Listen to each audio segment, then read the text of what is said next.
1973వ సంవత్సరం నవంబర్ 19వ తేదీన చాంద్ పాషా, చాంద్ బేగం దంపతులకు జన్మించింది షకీలా బేగం. షకీలా అమ్మగారి ఊరు పొట్టి శ్రీరాములు జిల్లాలో ఉన్న సూళ్లూరుపేట దగ్గర ఉన్న కోట అనే గ్రామం. వీళ్ల నాన్నది మద్రాస్. షకీలా మద్రాసులో జన్మించిన చిన్నప్పుడు కొంతకాలం కోటలోనే పెరిగారు. ప్రాథమిక విద్యాభ్యాసం కోటలోనే చదువుకున్నారు. ఆ తర్వాత 6వ తరగతి నుంచి 10వ తరగతి వరకు మద్రాసులో చదువుకున్నారు. అయితే చాలా హై స్కూల్స్ మారారు. చదువు అంతా బాగా వచ్చేది కాదట. 10th క్లాస్ ఫెయిల్ అవ్వటంతో షకీలా నాన్నగారు ఆవిడని కొట్టారట. తర్వాత ఆర్థిక పరిస్థితులు సరిగా లేకపోవటంతో షకీలా తల్లి స్వయంగా ఆమెను వ్యభిచారంలోకి దించారు. ఆవిడ ప్రతిరోజు చాలామంది మగవాళ్ళని ఇంటికి తీసుకువచ్చి షకీలాతో వ్యభిచారం చేయించి ఆ డబ్బుతో కుటుంబాన్ని పోషించేవారట. ఇలా ఆవిడ తన శరీరాన్ని అమ్ముకొని కుటుంబాన్ని పోషించినా కూడా కుటుంబంలో ఎవరికీ ఆవిడ పట్ల గౌరవం ఉండేది కాదు. ఇలాంటి సమయంలోనే ఒక మేకప్ మ్యాన్ షకీలాని చూసి వాళ్ళ నాన్నగారి పర్మిషన్తో ప్లే గర్ల్ సినిమా డైరెక్టర్ దగ్గరికి తీసుకువెళ్లారు. ఆయన షకీలాని చూసిన వెంటనే సిల్క్ స్మిత చెల్లెలు క్యారెక్టర్కి ఈవిడనే సెలెక్ట్ చేసుకున్నాను అని చెప్పి పంపించారు. ఆ తర్వాత ఆ మేకప్ మ్యాన్ ఇంటికి తీసుకువచ్చి ఇదంతా కూడా వాళ్ళ అమ్మ నాన్నలకు చెప్పారట.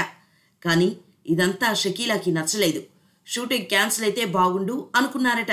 కానీ ఆ సినిమా డైరెక్టర్ వెంటనే షూటింగ్ స్టార్ట్ చేసి షకీలా షెడ్యూల్ టైం కూడా చెప్పేశారు. మొదటి రోజు షూటింగ్లో సిల్క్ స్మితకు చెల్లెలుగా యాక్ట్ చేయాలి. అప్పటికే సిల్క్ స్మిత మంచి ఫామ్లో ఉన్నారు. ఆ రోజు షూటింగ్లో సిల్క్ స్మిత మేడపైన నుంచోవాలి. అప్పుడు అక్కడ ఏదో సజెషన్ ఇచ్చిందట షకీలా. దానితో సిల్క్ స్మితకి కోపం వచ్చి లాగి చెంప మీద కొట్టారట. ఇక దెబ్బకి భయపడి 2 రోజులు షూటింగ్కు వెళ్ళలేదు షకీలా. ఆ తర్వాత ప్లే గర్ల్ సినిమా డైరెక్టర్, నిర్మాత షకీలా నాన్నని బ్రతిమిలాడి ఆమెను మళ్లీ తెప్పించుకున్నారు. ఈ సినిమా విడుదలై తమిళంలో బి గ్రేడ్ సినిమాలలో మంచి హిట్ సాధించటంతో తమిళంలో వరుసగా 3 సినిమాలలో అవకాశాలు వచ్చాయి. తమిళంలో ఈ 3 సినిమాలు చేస్తుండగానే మలయాళం డైరెక్టర్ సాగర్ తను తీయబోయే సినిమాలలో అవకాశం ఇచ్చారు. ఈ సినిమాతో షకీలా కెరియర్ పూర్తిగా మారిపోయింది. హాట్ సినిమాలు చేసి మలయాళంలో కుర్రకారుల మతిపోగొట్టింది. ఇక అక్కడి నుంచి 200 సినిమాలకు పైగా చేసింది. కేరళ సినీ పరిశ్రమ మొత్తం ఇక తనకి దాసోహమైందనే చెప్పాలి. ఎంతలా క్రేజ్ సంపాదించింది అంటే మలయాళ సినిమాలు అంటే బి గ్రేడ్ సినిమాలే తీస్తారు అనుకునే అంతలా క్రేజ్ సంపాదించింది. తన సినిమా వస్తుంది అంటే మలయాళ సూపర్ స్టార్ మమ్ముట్టి, మోహన్ లాల్ లాంటి పెద్ద స్టార్లు కూడా వాళ్ళ సినిమాలను వెనక్కి ఆపుకునేవాళ్ళు అంటే ఆలోచించాల్సిందే. మలయాళ సినీ పరిశ్రమను షకీలా ఎంత బాగా ప్రభావితం చేసిందో అలాగే ఆవిడికి పెద్ద పెద్ద బడాబాబుల దగ్గర నుంచి బెదిరింపులు కూడా వచ్చాయి. ఆ సమయంలోనే ఆవిడ నటించిన 20 సినిమాలకు సెన్సార్ బోర్డు పర్మిషన్ కూడా ఇవ్వలేదు. అయితే సినిమా ఒప్పుకుంటే ఆమెకు 1-2 రోజులు మాత్రమే షూటింగ్ పెట్టేవారు. ఆవిడ చేయాల్సిన సీన్స్ అన్నీ ఆ 2 రోజుల్లోనే తీసేసేవారు. ఆవిడికి తెలియకుండా వేరే భాషకు సంబంధించిన సన్నివేశాలు కూడా అప్పుడే తీసుకునేవారు. ఇలా సినీ పరిశ్రమ ఆవిడని వాడుకుంది. కుటుంబ సభ్యులను కూడా ఆవిడని ఒక ఏటీఎం మిషన్ లాగానే చూశారు. కానీ ఆదరణతో ఎప్పుడూ చూడలేదట. ఆమె డబ్బులు సంపాదించడానికి పుట్టిన ఒక మరమనిషిలాగా చూసేవారట. ఆమెను ఎవరైనా ప్రేమించామని చెప్పిన వాళ్ళని ఆమె దగ్గరకు రానివ్వకుండా చేసేవారట. ఒకవేళ ఆమె పెళ్లి చేసుకొని ఆవిడ భవిష్యత్తు ఆవిడ చూసుకుంటే వీరికి డబ్బులు రావు అని భయపడేవారట. ఆమె సినిమాలో సంపాదించిన ప్రతి రూపాయి కూడా వారి అమ్మకి, అక్కకి ఇచ్చారట. అమ్మకి ఆరోగ్యం బాగాలేదని ఆపరేషన్ చేయించాలి అన్నప్పుడు డబ్బులు అడిగితే ఈ విషయాలన్నీ బయటపడ్డాయి.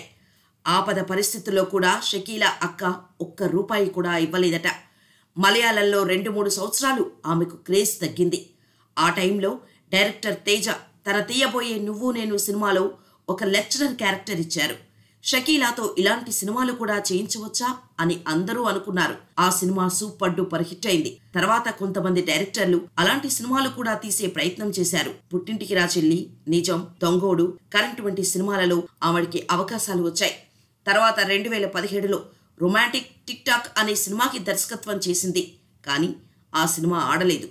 ఈ సినిమాకు ఆవిడ దగ్గర ఉన్న కొంత డబ్బులు పోయాయి.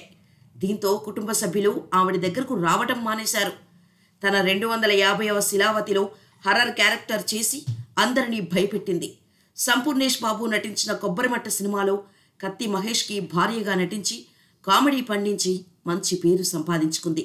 ఇన్ని సినిమాలలో నటించిన షకీలాకి నిజ జీవితంలో నటించడం రాక ఏకాకిగా మిగిలిపోయారు. 35 సంవత్సరాల నుంచి ఒకే ఇంటిలో అద్దెకు ఉన్నారు. తన ఇంట్లో దిగినప్పుడు మొదట 250 రూపాయలు అద్దె, ఇప్పుడు అది 11,500 రూపాయలు. తన అక్క కొడుకు పెళ్లిలో ఫోటో దిగటానికి అని స్టేజ్ పైకి వెళ్తే ఆమె ఉంటే నేను ఫోటో దిగను అని పెళ్లి కూతురు చెప్పిందట. దానితో ఆమె వెనక్కి వచ్చేశారు. ఇలాంటి అవమానాలను ఎన్నిటినో ఎదుర్కొన్నారు షకీలా. తన డబ్బులతో చదువుకున్నవారు, తన డబ్బుతో అభివృద్ధిలోకి వచ్చిన తన కుటుంబ సభ్యులు కూడా ఆమెను కుటుంబ సభ్యురాలుగా అంగీకరించడానికి ఇష్టపడరు. ఆమె అందరినీ తొందరగా నమ్మేస్తారు. సహాయం కోసం వచ్చిన వాళ్ళకి డబ్బులు ఇచ్చి మరీ పంపిస్తారు. ఫ్రెండ్షిప్ని డబ్బులు ఇచ్చి మరీ కొంటారు. ఈమె చుట్టుపక్కల ఉన్న వారందరూ కూడా ఆమె ఏదైనా ఇస్తేనే ఆమెతో స్నేహం చేసేవాళ్ళు. చివరిగా ఆమెడ జీవితం గురించి ఒక్క మాట చెప్పండి అని అడిగితే నేను కరిగిపోయే కొవ్వొత్తిని అని చెప్పారు. ఈ ఒక్క మాట చాలు ఆమె ఏం పోగొట్టుకుందో, ఏం సంపాదించుకుందో చెప్పటానికి.